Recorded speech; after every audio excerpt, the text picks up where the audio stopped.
I am Sammy Arroyo Jr. I go to Early College High School and I am in 10th grade. Today I will be talking about Martin Luther King, Planned Parenthood, Margaret Sanger, and Roe versus Wade, as well as the overturn of it. Before I acknowledge anyone in this room today, I would like to forewarn you all that I will be speaking on behalf of my generation, Generation Z. Good morning, ladies and gentlemen. I am Sammy Arroyo Jr., and I am here with the goal to enhance my speaking and leadership skills by putting myself to the test among the best.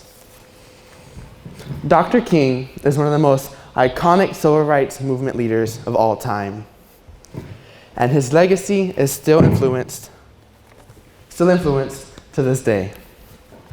Born on January 15, 1929, in Atlanta, Georgia, Martin Luther King was raised with a strong discernment of faith and justice. Of course, he was raised 3 generations in a church that would shape him into the activist he would become later in his life. After graduating from Morehouse College at just 19 years old, he went on to earn a PhD before returning to Avenue Baptist Church in Montgomery, Alabama. It was during this time that Dr. King began speaking out against the racial injustice across America. This spurred by events like Rosa Parks' arrest for not giving up her bus seats, which led him to become an active leader with the civil rights movement, such as Malcolm X or Frederick Douglass. He organized peaceful protests throughout cities across America, while also delivering powerful speeches that would challenge people's belief systems. But at the same time, he would advocate for equality among all races. Perhaps his famous speech, "I Have a Dream," helped ignite even more support towards ending segregation laws. But Dr. King's fearless dedication for freedom ultimately cost him his life.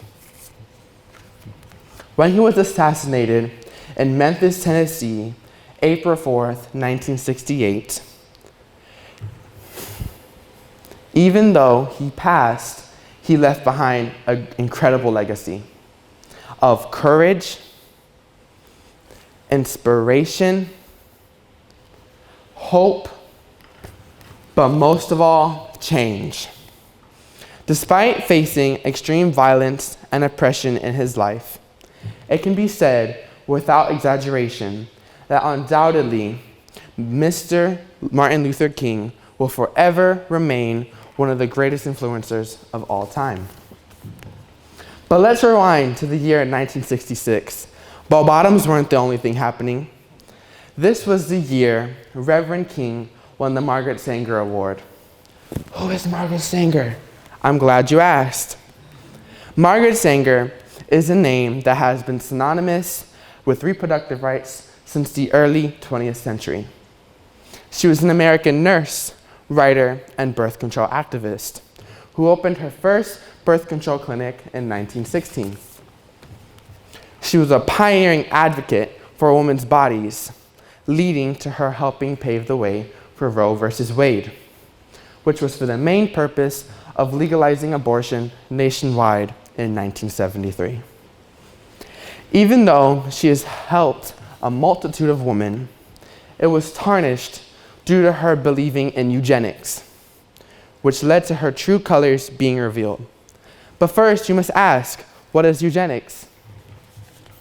The theory of eugenics was the idea of arranging traits within a human population to increase the occurrence of characteristics that was desirable. For example, the color of someone's skin.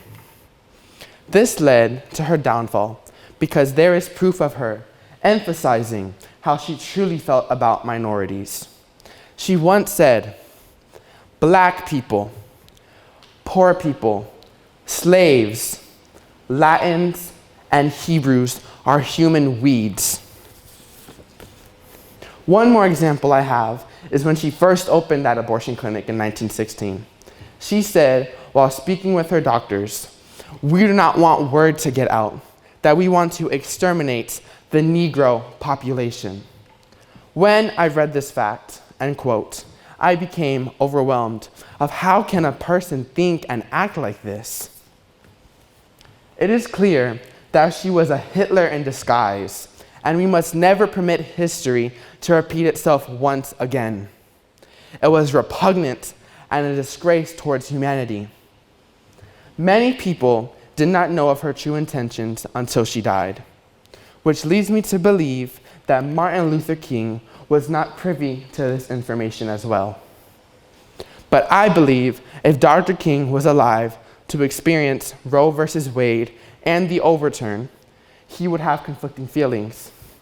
Because even though he was an activist, leader, and speaker, he still got to experience the wonderful gift of having a child. And being able to say, while he was holding his baby, "This will be my legacy." I know how my Dr. King was raised in the Lord, as was I. Due to this, I believe he would be in favor of the overturn. But truth be told, we can all have informed opinions formed by what research says, but we still do not know his true opinion. We briefly spoke about Roe versus Wade and the overturn, but let's take a closer look. Roe versus Wade was the constitutional decision that allowed women to terminate a life. But through the decades of it being passed, it was constantly being rebutted by many states, such as Georgia. They passed the Georgia Heart Bill in 2019. This was a statewide abortion ban that was issued as soon as they heard a fetal heartbeat. Due to lingering resistance to abortion in ample states, such as Texas, Tennessee, and many others, I have told you about the research, the facts, and also my opinions on this topic. We may not all agree, but now I feel the need to leave with everyone my final thoughts in reference of it all. I spoke about Martin Luther King, Planned Parenthood, and Roe versus Wade. But in the midst of it, you have heard where I stand. My convictions hold me at a certain stature that I truly believe MLK also followed, due to him being a true man of God. As he once said, "Use me, God. Show me how to take who I am, who I want to be, and what I can do, and use it for a purpose greater than myself." I've never experienced the written word in such a way. Thank you for your time.